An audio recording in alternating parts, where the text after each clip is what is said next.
Morning everyone, or afternoon, whatever it is. Really nice day today. 20, not even 28. Considering what we've had over the last probably month of like 35 plus degree days, it's quite a nice change. And it's like, what's the time? It's about 3 o'clock in the afternoon. So yeah, it's that's about as hot as it's going to get. So yeah, really nice. So I've been thinking, because I haven't ridden my gravel bike because it's been too hot, and I prefer to ride that in the arvo, get all hot and sweaty and then jump in the shower. I don't really like doing it in the morning because then you got to have another shower and whatever. So yeah, just going to give that a bit of a once over. I haven't ridden it in months, pretty much since I've had the flat bar conversion done on it. Haven't ridden it. I've ridden it like twice since then. So yeah, just make sure it's all working fine. Bit of a busy weekend it was, so I got a few things done. It was quite good. Tirana, out. Yeah, that thing's still not working. So we spent another couple of hours on it on Saturday, I think it was. Yeah, Saturday. It actually rained Saturday. Saturday was super humid and quite just rained the whole day. And then same Sunday.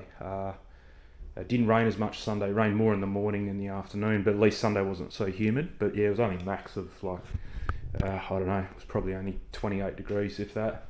So yeah, we've kind of figured this thing out a little bit, but it's still not starting. We've got the brand new MSD box in it. We're narrowing it down to the distributor.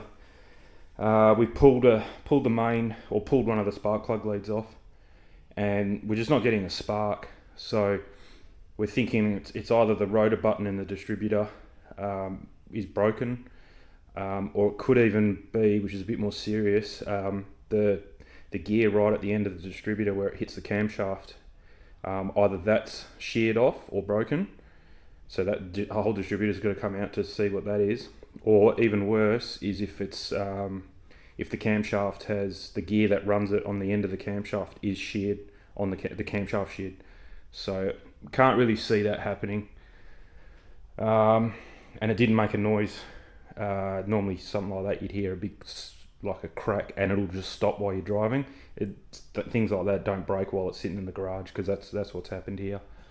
So yeah, we're not sure, still not sure yet. Dad's got a mate that actually races old school Holdens like this, so he's going to go to him during the week, this week, and grab a distributor, a carby. He's got a 750 double pumper carby, the same a normal distributor, not an electronic one, and I think that's it. And I've got another coil. So what we're going to do is leave the sniper system, the fuel injection system on, swap out put the old school. So we're going to check this distributor first, and if we still can't figure it out, then we're going to go back to the old school distributor and old school coil, and bypass the MSD box that we just put in. Whoops, light's just gone off. Just got to move around and it should come back. There you go. So yeah, so we'll do that, and then we just reintroduce parts one at a time. So we'll put the new coil with the old system, and see if that works. Then it works. Then it's not the coil. Then we go chasing the distributor. And the last thing we're going to do is take the sniper system off, because that's a big job. You can kind of take that off. It's just a carby, but it's the fuel, because that needs 60 psi and a carby only needs like 5 or 7. So it's a new fuel pump, new fuel lines, all that kind of stuff. So we're hoping we don't have to go that deep into it. We're hoping it kind of shows its face, whatever the problem is, shows up before we get to the sniper bit. So, but yeah, it still hasn't moved. I've worked it out. It's been mid next month. So like in 3 more weeks or 4 more weeks, 3 more weeks, it'll be 6 months that this thing hasn't moved. It's just been sitting here. So, yeah. It is what it is. So if it was rolling, I probably would have had it sold by now. But anyway, yeah. So yeah, if it is the sniper system, we're going to go back to a carby. It can't be the MSD system. That's how I used to have this, was MSD distributor, MSD 6AL box running, and with the carby. And then when we went to this sniper system, it did run good for about 2 years, really good. But every problem we've had since has been something to do with the sniper system, whether it's been the fuel pump, whether it's been some other crap. So yeah, it's going to go. If that's what's stopping it from starting, then it's going to go. I'm not going to replace it. I'll just put a carby back on it, which is a sad, because I had a 750 double pumper on there. I sold it to put this thing on. I should have kept it, but yeah, I just don't. As you can see, I don't have space to keep spare parts just in case. So that's my biggest problem, is space. If I had space, I'd keep it, but all good. But yeah, but anyway, doesn't matter. I actually went to my mate's place that I went, that I go riding with and scootering and stuff, and he said, "Oh, come round, I've got something to show you." So I went down to his place. Didn't tell me what it was. He's been wanting to buy a new car. He's been tossing up between the new C8 Corvette and a Supra. Because when I told him I'm selling this and buying like a newish car, he's got like a model 32, I think it is, 1932 Model A hot rod, and he's got a genuine Manx beach buggy as well, which is not running. The hot rod works. So he's got a couple cars, plus he's got his normal cars that he drives and all that. But yeah, he's having the same kind of troubles with his hot rod's got a 350 Chev in it. It's chopped roof, black with a flame job, no bonnet, that kind of gear. It looks really nice. But anyway, so I go there, and he's putting up a 4-post hoist. He's just got it, and he's putting it all together. I said, "Oh, that's cool. Is that the surprise, is it?" He goes, I said, "I'll give you a hand putting it up or whatever." He goes, No, that's not the surprise. Come and have a look at this. So you go into his other garage, because he's got a big shed where he keeps those cars. Then he's got his normal garage up the front of the house. And yeah, sitting there, orange C8 Corvette. Yeah, he's been looking at buying one. It was down in Albany, which is about 4 hours south of Perth. And yeah, he finally got it. So yeah, he's stoked with it. We didn't go for a drive because it was raining that Saturday. Alfie, hey. Hang on, he's licking. Stop licking, mate. Yeah, so he didn't even start it up because it was in the garage and everything, but it had a good look through it, sat in it, it was quite nice. So yeah, he's got that. He's pretty stoked with that, so should be good to go for a drive. He's actually going to come pick me up on Saturday coming, and there's a car show on, pretty much the same car show that I filmed a couple months ago. Me and him went. But at least this time he's going to be in the car show, not parking on the outside looking. So yeah, it should be good. There were a couple. If you go back in that video, I think I did film it. There was a big group of C8 Corvettes. There was about 5 of them or so. So there are a few around in Perth. No orange ones though. There's silvers and blues and a black, I think, and a white one, and that's it. But yeah, it should be good fun. So yeah, his is an orange one. Looks really nice. Suits the car with all the angles that it's got on it. So yeah. So he's sorted, he's got a car. I'm still waiting on my Nissan. Alfie, hey, stop it, mate. We've been trying heaps of stuff with the dog. We changed their food to a salmon food. We've been dipping their paws in hot water twice a day, hot water and salt twice a day, trying to kill whatever's on there. It's just not working. But anyway, yeah. So actually, if you go on the Nissan website, you can't even order that colour that I ordered now anymore, the Boulder Grey. You can still get the red interior with the red stitching and a couple red panels in it, so that's pretty cool. So yeah, but I signed the contract as a Boulder Grey, so I'm hoping that I still get a Boulder Grey, if you know what I mean.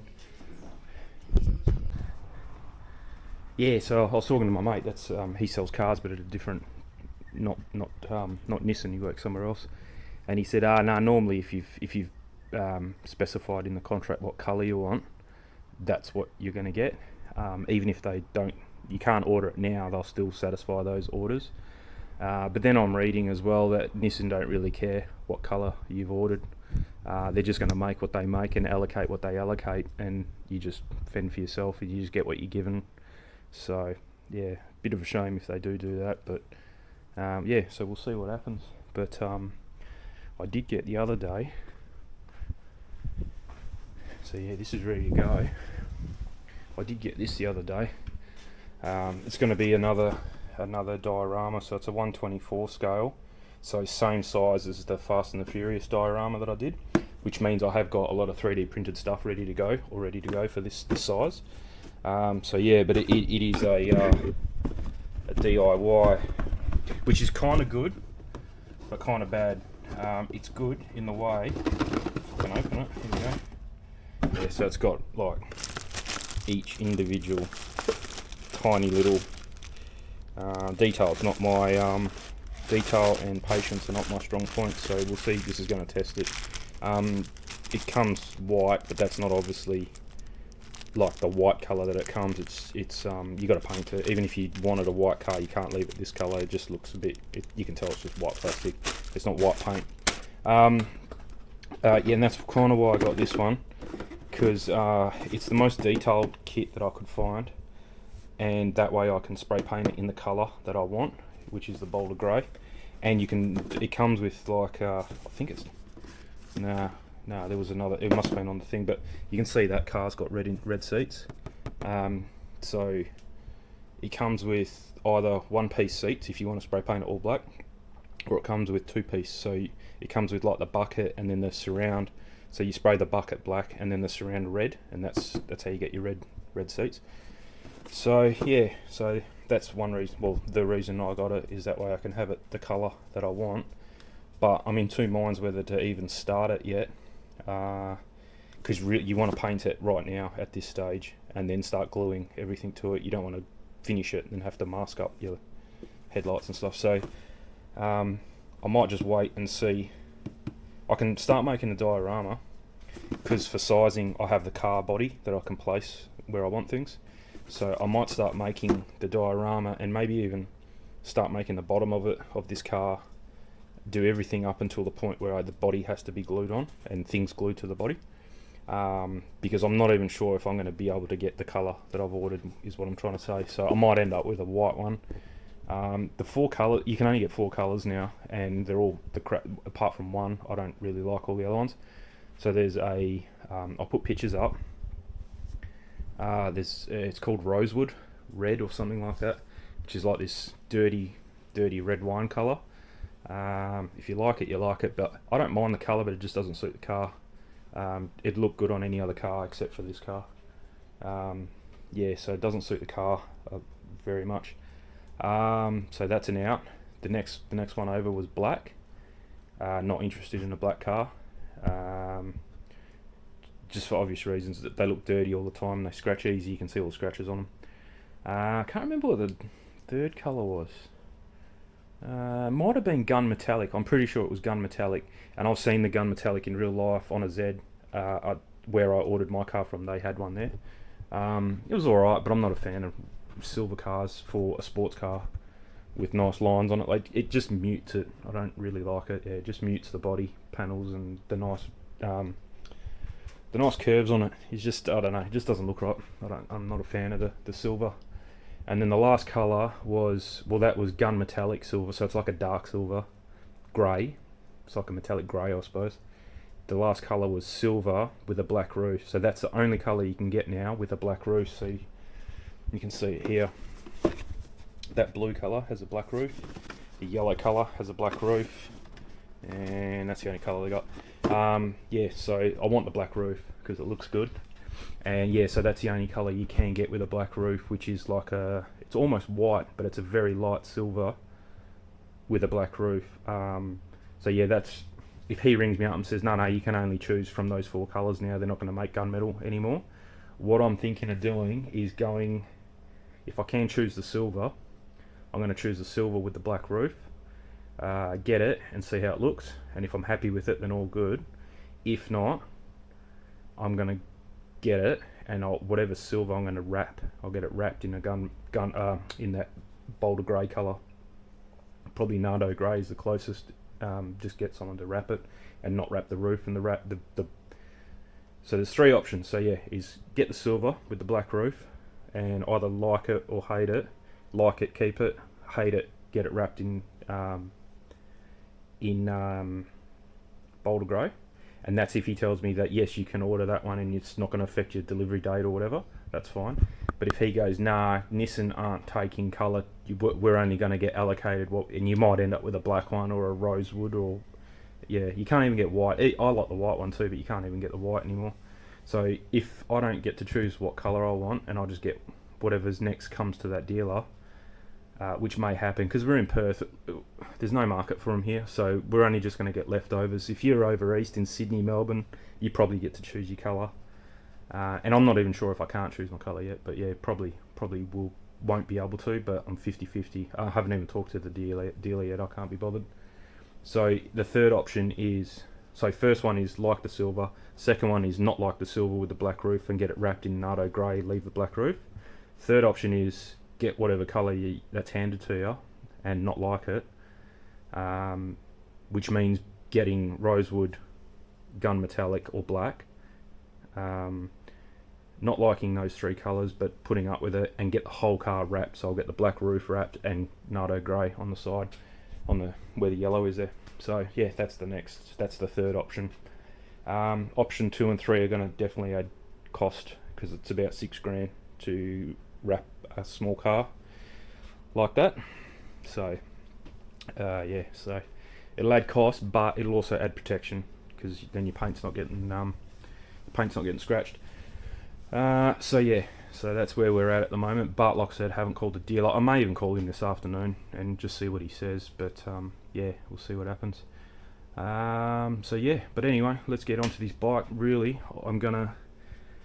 It's pretty clean. It's been in here the whole time. I'm just going to clean the brake discs up.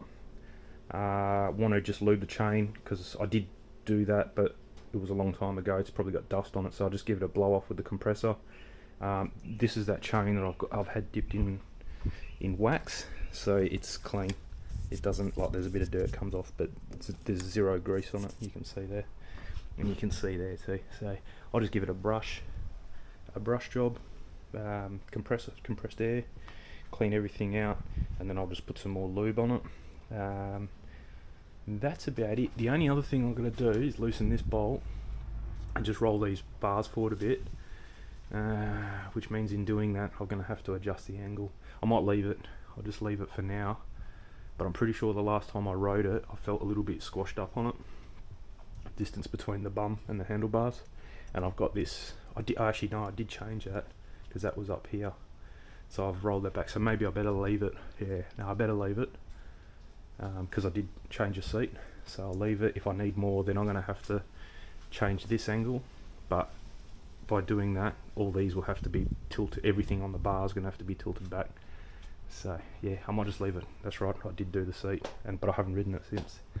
So yeah, pump tyres up, clean the brake discs, give the bike a bit of a wipe over. Got a wet rag, got brake cleaner, and some chain lube, and that's it. We'll see how we go. Okay, all done. Just lubed up the chain, all running nice and smooth now. Very quiet. Gears all working sweet. Gave it a bit of a wipe down. Cleaned up the brake pad, the brake discs. They weren't too bad. A little bit. That's from front and back. So yeah, not too bad. Pumped tyres up. Put 63 PSI because by the time you muck around with the adapter and then tighten that thing up, you lose a little bit. So yeah, it'll end up at 60 odd. So yeah, I think it's time to go for a nice ride. I might take some footage on my bike depending where we go. I'll just use my phone. I'm not going to bring this camera with me, but yeah, hopefully the footage actually looks a bit better. I've changed over to 4K 60 frames a second, so I was doing some testing. This bike, if it falls, it's going to clock him right in the head, and okay, all good. Yeah, I think some of the chain lube must have dropped on the floor, and Dexter, the little one, likes licking it, which is directly under the bike, and if the bike falls, bang. Yeah, so yeah, this diorama I was going to make with this thing, I'm thinking of making it not a big one, but probably bigger than the ones I've built before. I'm actually thinking of making it so this car has kind of center stage, and then like in the background there's like a 240Z, like from the 70s, but undercover, and you can just see the back end of it or something, because the back end of the old 240s looks very similar to the way they've done the back end of these ones. So yeah, I was thinking about doing that, and then like covering it. So like in the garage, you've got an old one and a new one. You got one of the first ones, and then not the first one, but a 240. I think there was one before that. I can't remember. I'm not into them, but I know the whole history and all that stuff. But yeah, so it'd be cool to have like a 1970s one, and then one, the new one now. So yeah, something like that. The generic stuff: tool bench, TV up on the wall, toolboxes, tools all over the place, kind of like the other ones that I built. Compressor, things like that. But I don't know about a design. I'm not sure on a design yet. I was going to do like an exact replica of my garage, but I think that would be pretty boring actually, because it's small. So he's going for it now. Yeah, he's going for it now. Because it's small, you can literally, it's a garage with 2 cars in it. There's no bench, there's no tools in there. But yeah, so that kind of got ruled out pretty quickly. So I think I might make one very similar to the one with the Tirana, with the white walls, the white dirty walls. I might actually do like a strip of like a grey around the walls, like at 1.2 meters high, and then white up the top. I don't really like the full on new modern with the hex lights and the black and white checkered floor, and perfectly clean, grey walls with an orange band and then white. I was thinking about that, but I'm not really into the brand new looking, very clean, surgical clean garages.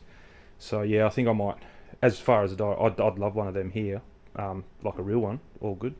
But as far as the diorama goes, it's just not interesting. There's a car and a clean garage. There's just nothing in it. So I'd rather make it like a dirtier, grottier garage with clean cars in it. That should work. I think it should work. So yeah, something like that. That's why I kind of want like a dirtier, grottier garage that would suit a 240Z. Somebody's been working on it for the last 40, 50 years. And then, that's pushed to the back, covered up.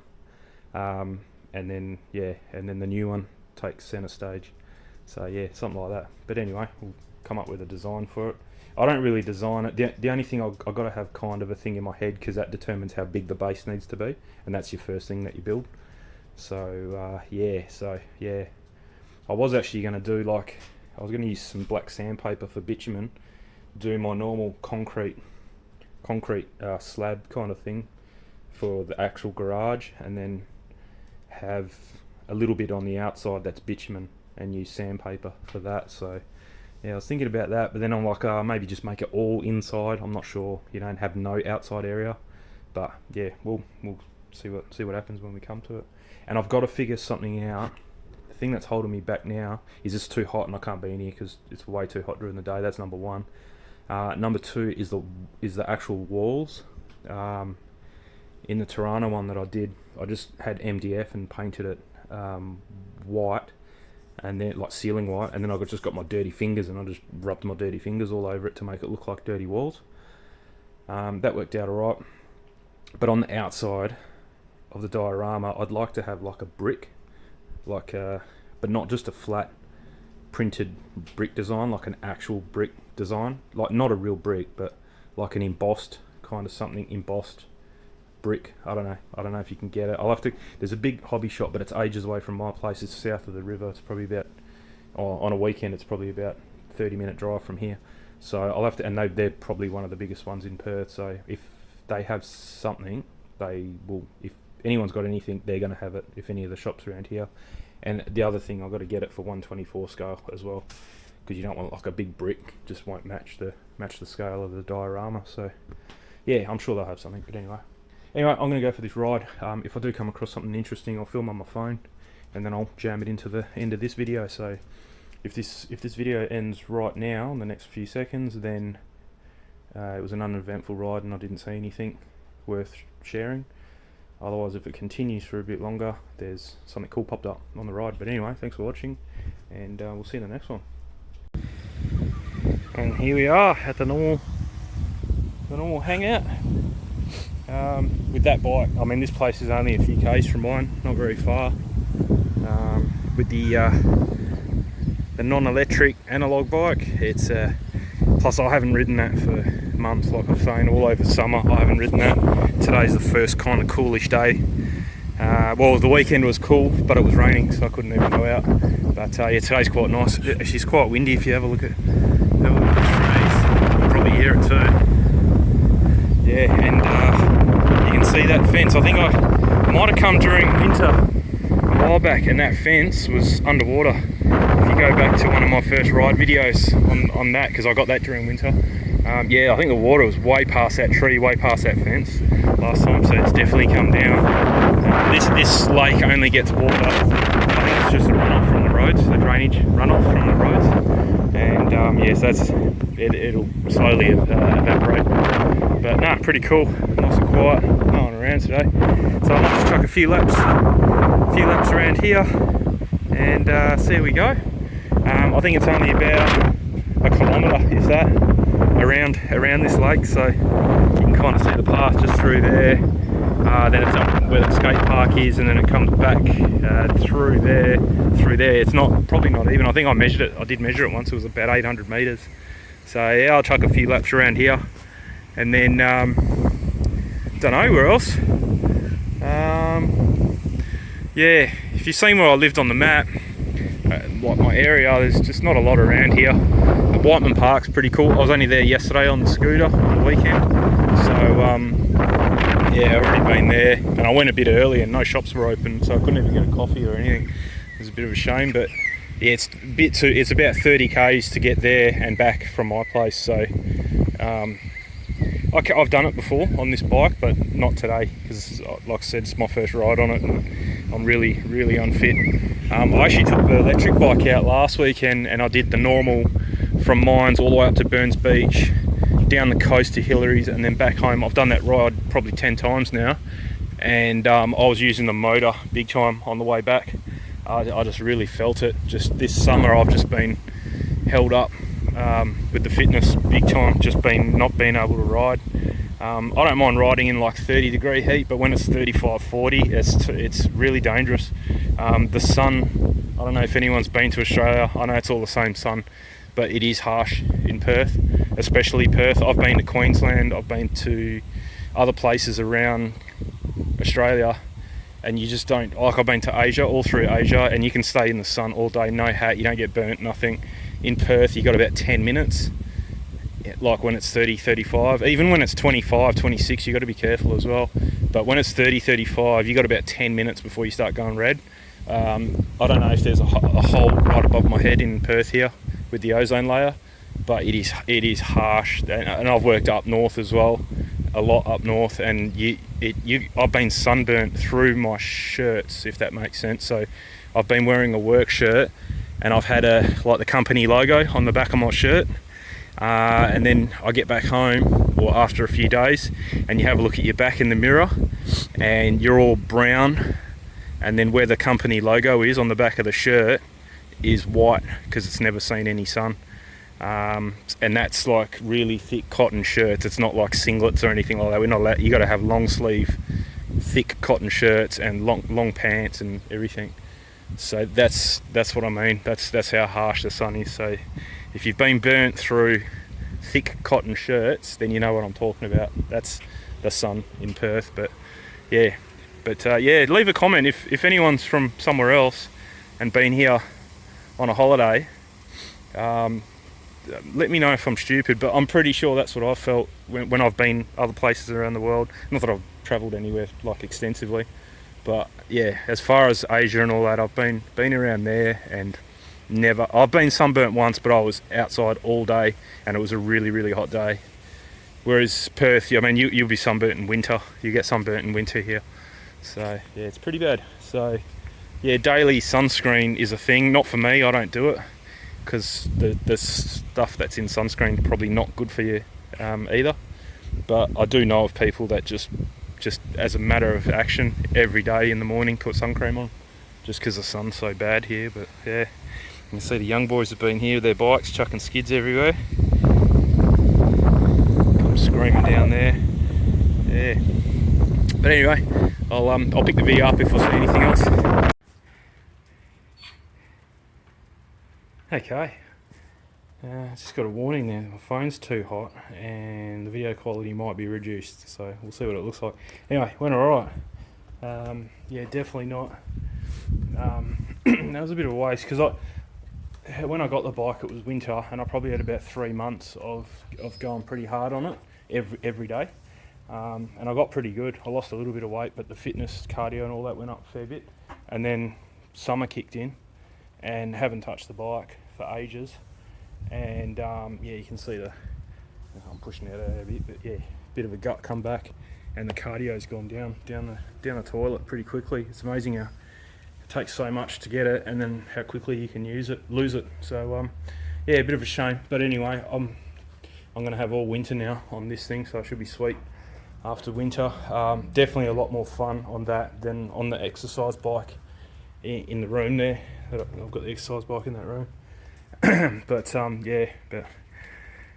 that's kind of why I got the exercise bike. But I don't know, it's not the same. You don't push yourself as hard, I found, on the exercise bike, because it's just so easy to get off. Whereas you get tired, but you still got to get home. Like, you might be 10 k's or 15 k's away from home and go, well, my legs are jelly and I'm pretty sore, but you've got to come home, otherwise you're walking.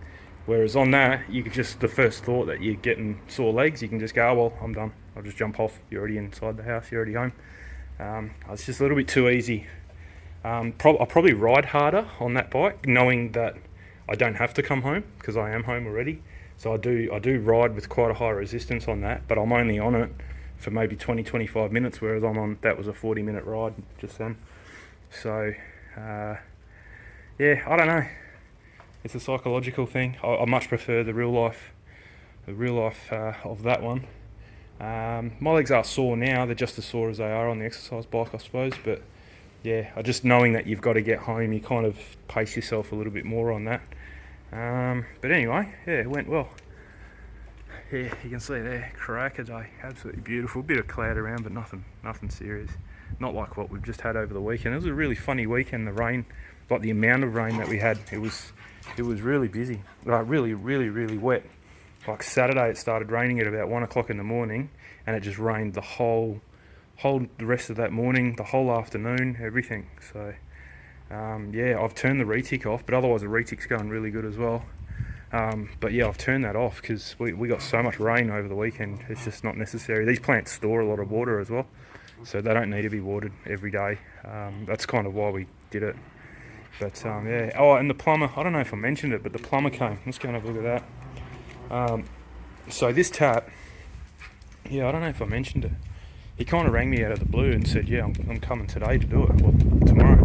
So this tap is what runs the retic, and we've got the whole house water filter. So I don't want to run, I have been, but like I said, these plants don't take a lot of water, plus this plastic grass. So I don't really water a lot anyway. So I was just watering by hand with the hose. Take me about 20 minutes, 15 minutes.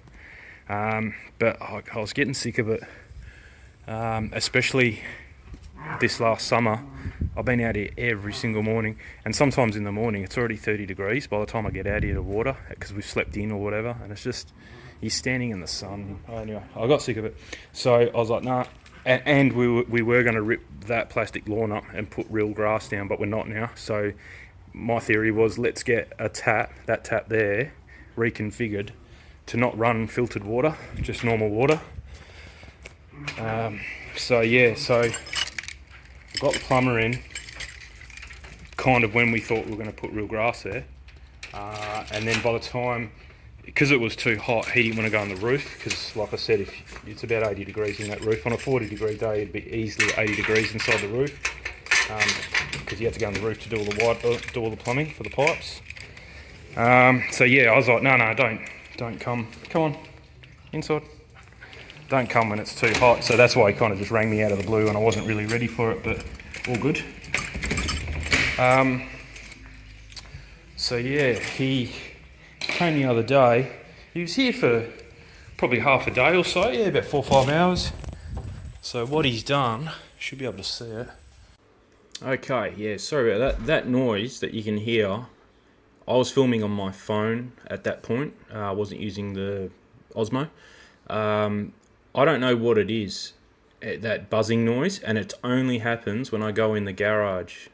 My theory is either it's got something to do with the low light and the phone's compensating, or my modem is actually in the garage, so that might be interfering. So I'm not sure. So the next clip you'll see won't have any. Well, it'll have me talking now, but yeah, it won't have any original audio on it.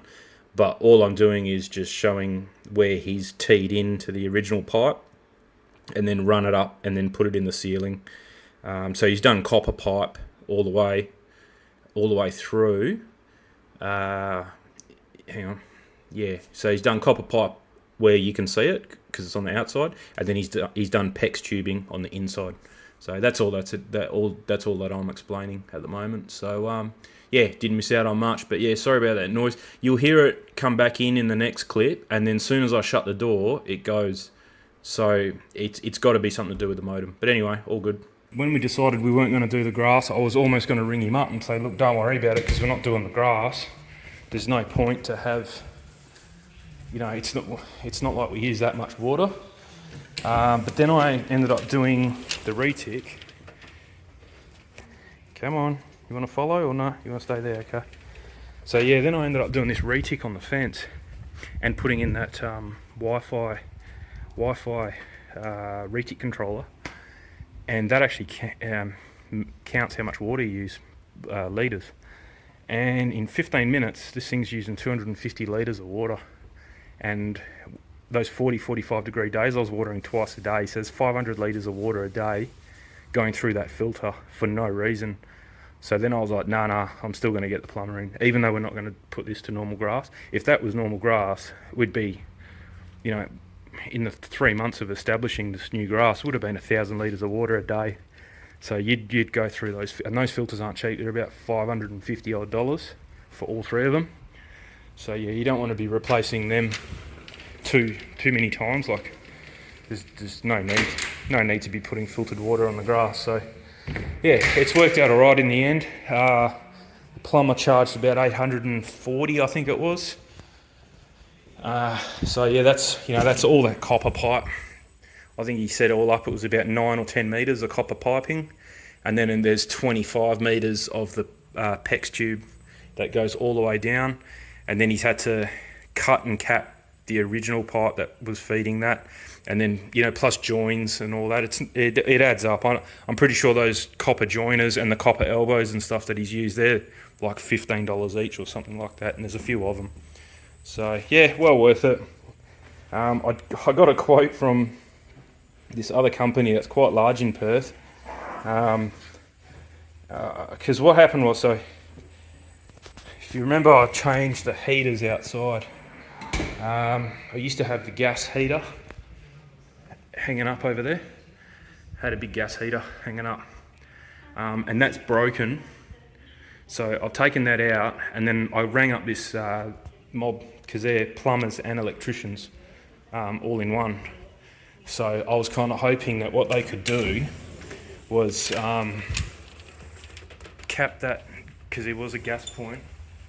There was a gas point up there. You can't see it now because I've patched up the hole and painted it, but there was a gas point there. So what I wanted him to do was go in the roof and cap the gas. I think they piggybacked it off the stove, he said. So he's capped it right back where they teed it, and then he's just put a joint in, so nice and safe. Ripped out all this gas hose that was here, and then I got him so that was $230 for a plumber to come and do that. He was here for about an hour, and he also found a leak in the barbecue, so I fixed that as well, and didn't charge me any extra. He was here for a lot longer than what he thought he was going to be here, but he never charged us extra, so I thought, oh well, that's nice of him.